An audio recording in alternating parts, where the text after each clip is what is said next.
Bonjour tout le monde, bienvenue dans cette 5e édition de l'After Conseil. Encore merci à Michael une nouvelle fois de nous aider avec ce support vidéo. On va commencer par un petit point concernant la com d'Aglo, puisque la semaine dernière s'est tenu le débat d'orientation budgétaire à la com d'Aglo, à la CABS, avec plusieurs choses à l'ordre du jour. Déjà, un petit point intéressant sur le fait que la com d'Aglo va acheter les terrains JOS à proximité de l'hôpital, les anciennes serres, pour aménager un parking. Donc le prix de vente a été négocié à 300 000 euros, ce qui reste plus cher que l'estimation des domaines, mais il y a quand même eu une négociation, parce que le prix de départ a été affiché à 600 000 euros, un prix qui était vraiment énorme. Donc nous, on a voté favorablement à ce projet qui, pour l'aménagement du parking, pourra aussi bénéficier des financements de l'État dans le cadre du plan de relance si c'est un aménagement très paysager. Donc c'est une bonne nouvelle, il y aura plus de 150 places nouvelles supplémentaires pour l'hôpital. Voilà. Ensuite, il y a eu tout le débat d'orientation budgétaire qui précède le vote du budget qui aura lieu dans les prochaines semaines, où on a eu un petit exposé de la part notamment de Stéphane Ossoulier pour nous dire à quel point l'état des finances de la com d'Aglo était catastrophique, à cause à la fois, selon lui, c'est ses mots, de l'augmentation des dépenses liées aux ordures ménagères et de l'augmentation des dépenses liées aux frais de personnel. Donc, pour faire face à ces hausses de dépenses, il propose la création d'un nouvel impôt, la taxe GEMAPI, qui sera prélevée. Alors c'est pour financer l'entretien des cours d'eau, la lutte contre, on va dire, la mer, tout simplement, le littoral, la protection du littoral. Donc ça sera répercuté probablement sur la taxe foncière. Et les états des finances seraient tellement mauvais que Pascal Demarthe nous a dit qu'il fallait s'attendre à ce qu'ils prennent des mesures drastiques. Donc nous, on sera très vigilants là-dessus. Là, ça n'appelait pas au vote, c'est juste on devait prendre acte que ce débat d'orientation budgétaire s'était bien tenu. Donc on a pris acte, mais on est très vigilant sur le budget qui va nous être présenté dans les prochaines semaines. Et il y a de fortes chances pour qu'on ne soit pas d'accord avec ce budget, surtout si il implique beaucoup de casse, avec certaines suppressions de services potentiellement, ou des départs en retraite systématiquement non remplacés qui pourraient être dommageables pour le service rendu à la population, mais aussi pour les conditions de travail des agents. Donc on va vraiment faire très attention à ça.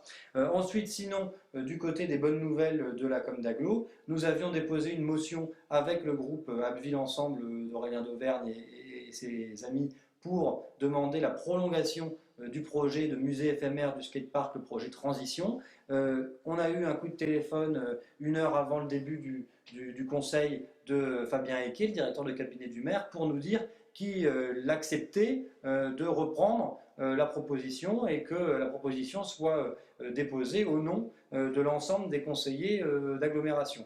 Donc on était très satisfait que cette motion ait pu être reprise, même si on n'est pas dupe non plus que probablement qu'il a été encouragé à le faire, sinon la motion aurait pu être votée contre son accord. Donc nous on a accepté de lui laisser reprendre cette motion avec plaisir, parce que l'essentiel c'est que ce projet qui est tellement un beau projet puisse ouvrir ses portes cet été pour accueillir le public et les riverains dans les plus brefs délais dès qu'on pourra rouvrir les lieux culturels. Voilà, donc ça c'est la bonne nouvelle.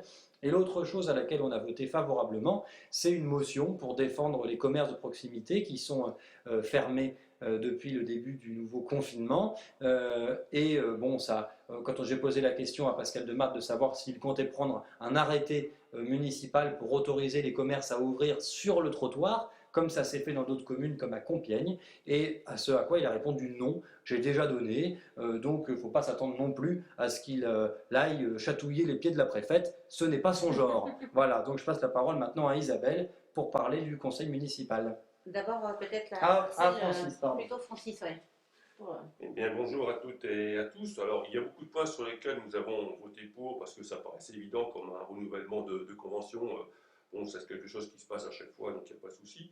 Au point 2, il y a eu des petites questions concernant une parcelle dont on ne savait pas à qui elle appartenait, à la ville ou à un privé. En fait, elle appartenait à la ville, mais il fallait quand même que ça passe au conseil, on a voté pour. Pour autant, j'en ai profité pour parler de l'ancien collège Millevoye, qui est actuellement à l'abandon, parce que depuis des années, on ne sait pas à qui il appartient. hein, et Pascal Demarque m'avait dit en juillet, lorsque j'avais rencontré, qu'il s'en occupait, mais au jour d'aujourd'hui, on ne sait toujours pas ce qu'il en est. Ensuite, on a surtout travaillé sur le budget, et là, on a voté contre le budget. Je ne sais plus qui doit intervenir là-dessus d'ailleurs. Isabelle. C'est moi. Donc Isabelle, si tu peux intervenir. Ok, alors rapidement, bonjour à tous hein, et à toutes. Mon masque, oui, c'est vrai. Alors, au niveau du budget, on a voté contre le budget, mais je voudrais expliquer d'abord les changements notables sur différents postes. Entre autres, on va commencer par les dépenses. Entre autres, les charges à caractère général ont baissé parce qu'il y a eu une fuite qui a été détectée à la bibliothèque, donc elle a été supprimée cette fuite. Après, l'entretien des réseaux, il y a une partie qui est passée à la CAPS, donc on n'a plus cette charge non plus. Un point positif, c'est que les dépenses attribuées à la formation vont augmenter parce qu'on avait fait une remarque dans ce sens-là au dernier conseil municipal. Il y a des formations qui n'ont pas eu lieu à cause de la Covid, donc là ils ont renforcé le budget pour les formations, c'est plutôt positif. Au niveau de la charge des personnels, ça augmente parce qu'il va y avoir l'intégration de la brigade verte, l'arrivée du développeur commercial également.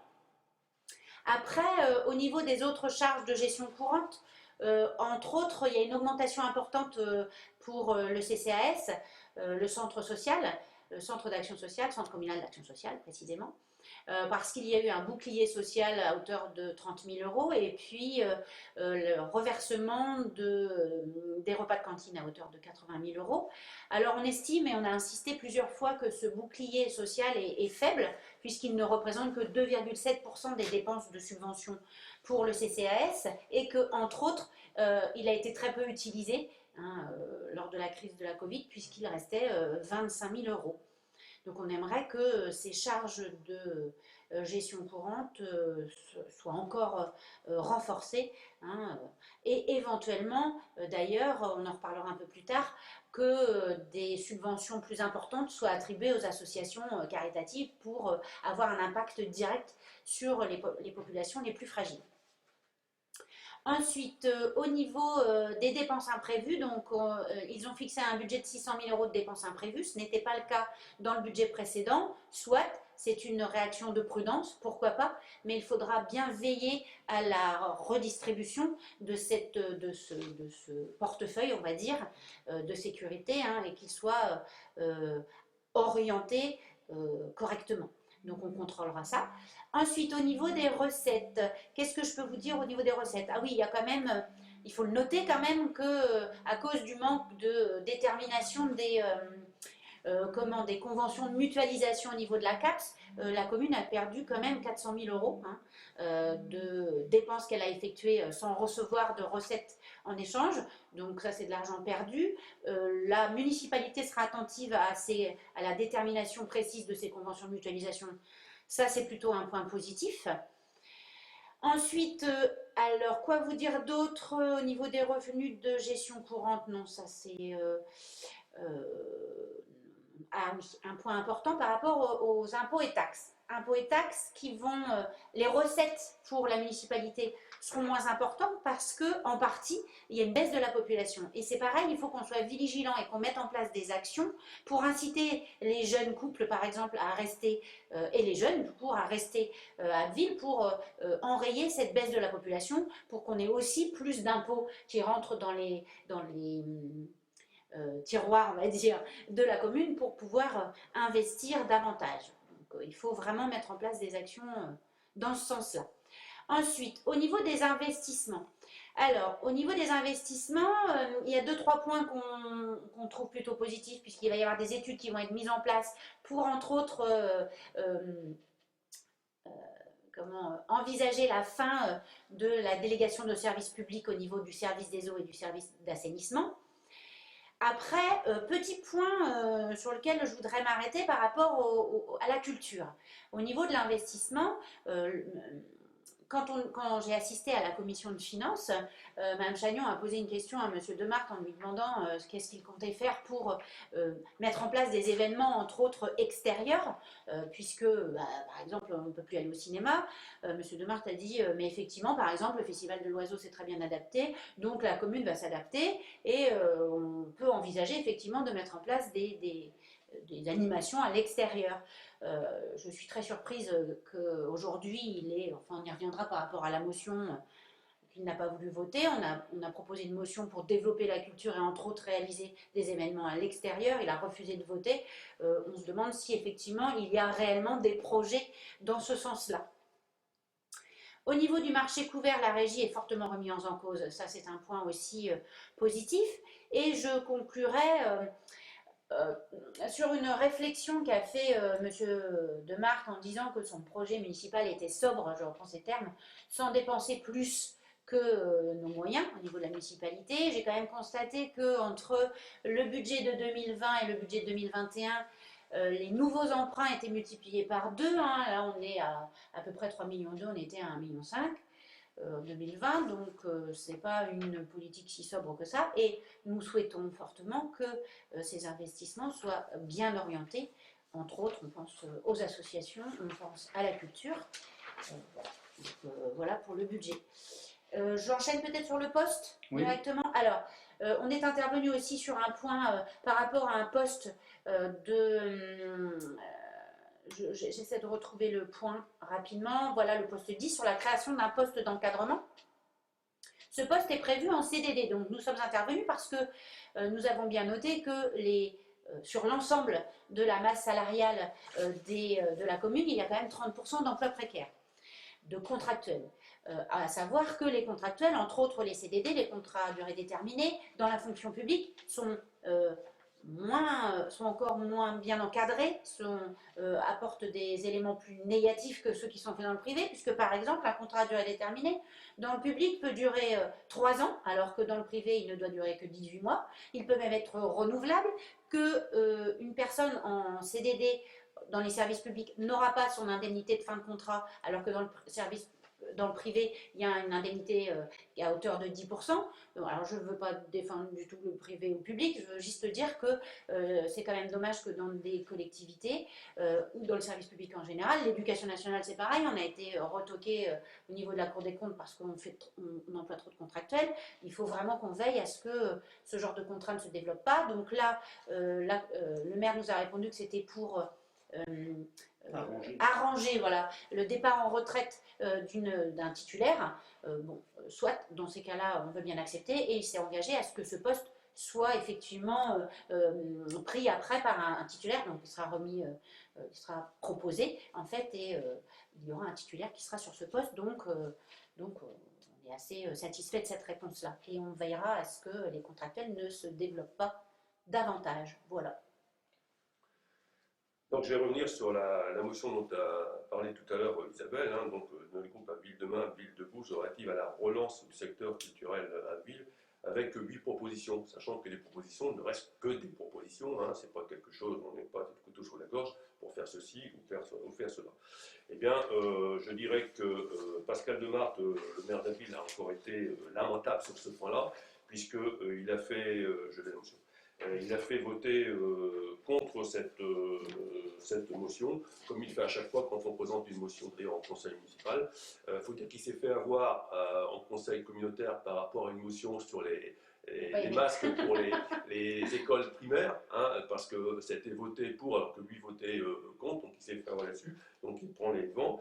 C'est comme ça qu'il a pris le devant d'ailleurs au conseil communautaire sur la motion qui est passée sur la culture. Mais là, comme par hasard, quand c'est le conseil municipal, il sait qu'il a la majorité, donc systématiquement, il vote contre. Et je trouve que c'est quelque chose de très mauvaise foi de sa part, parce qu'il nous a dit comme ça que tout ce que nous proposions, c'était déjà dans les clous, c'était dans les cartons que ça allait être proposé. Alors qu'apparemment, ce n'est pas tout à fait la réalité. Voilà, parce que dans les propositions qu'on fait, il y en a certaines qui effectivement vont se faire, comme notamment celles qui concernent la prolongation du musée éphémère du street art transition, où là ça a été voté à la com d'Aglo, donc il n'y a aucune raison de s'y opposer et que ce soit voté aussi à la mairie, mais on proposait notamment de pérenniser le street art avec la création d'un festival du street art tous les 2 ans à Abbeville, une biennale, de aussi travailler dès le déconfinement à un programme d'animation tous les week-ends d'été, de programmer des compagnies de théâtre locales, de programmer des groupes de musique locaux, des compagnies de cirque, enfin une animation culturelle tous les week-ends d'été en plein air gratuitement, qui soit à la fois compatible avec le contexte sanitaire, mais qui permettent aussi de relancer rapidement tous les intermittents et les artistes locaux qui travaillent de la culture et qui auront besoin d'avoir des contrats cet été, parce que si les communes ne commandent pas des spectacles, des concerts, ne fait pas travailler les intermittents, comme il n'y a pas de festival, comme les salles de concert ne sont pas encore ouvertes et tout ça, probablement que ces gens-là ne retravailleront pas tout de suite. Donc si on ne veut pas qu'ils disparaissent, il faut leur donner du boulot rapidement. Donc ça, il en a convenu, mais lui, ce qu'il propose, c'est de dire on va faire jouer un groupe de musique de temps en temps dans un bus. Alors bon, c'est quand même un impact qui est moindre, et puis surtout, en plus c'est un joli terme, les brigades d'intervention artistique, bon pourquoi pas, mais en attendant, c'est quand même beaucoup moins ambitieux que ce qu'on propose. On proposait aussi d'offrir aux jeunes Abbvillois 5000 places de cinéma pour relancer vite le cinéma, que les gens retournent dans les salles, et surtout les jeunes qui n'ont pas toujours les moyens d'aller au cinéma parce que ça coûte cher. Donc si on avait négocié à 5 € la place maximum, on aurait pu pour 25 000 € offrir 5 000 places de cinéma aux jeunes. Bon, voilà. Ensuite, on proposait aussi d'ouvrir les discussions avec le musée Boucher de Perthes, le Fonds régional d'art contemporain, le musée de Picardie pour faire une exposition en plein air dans les parcs et jardins. On proposait aussi de faire un partenariat avec les différents festivals qu'il y a sur le territoire, comme le Cosmos, comme le festival de Saint-Riquier, comme le festival Murmure du Son, comme le festival Rétro C'est Trop, pour avoir des programmations de ces festivals, s'ils sont annulés, qui puissent avoir lieu dans Abbeville, sur des places, dans l'espace public, pour que justement ils ne soient pas complètement annulés, et puis que ça crée des moments de convivialité, de joie et de culture au plus près des gens, démocratisés, parce que l'idée c'est quand même de démocratiser l'accès à la culture et de relancer tout ce secteur. Et puis on proposait aussi de travailler à la création d'un spectacle de son et lumière sur les monuments d'Abbeville, notamment sur la collégiale Saint-Vulfranc. Voilà, bon, ça c'est des choses comme ça qui peuvent être lancées, ou de solliciter l'association de cirque Les Mains Gauches pour faire des animations, des ateliers dans les quartiers pendant tout l'été. Donc on avait chiffré ces mesures à 100 à 150 000 €. Ce sont des mesures qui sont concrètes, qui sont finançables. La ville en a les moyens aujourd'hui, mais Pascal Demart a préféré voter contre en nous disant que ceci dit, il était complètement d'accord. Donc il y a un moment donné où il faut arrêter un petit peu les jolis mots, et son comportement durant tout le conseil a été absolument déplorable, parce qu'il a commencé le conseil en s'en prenant à Aurélien d'Auvergne. Tu veux expliquer un peu, Francis ? Non, vas-y, vas-y.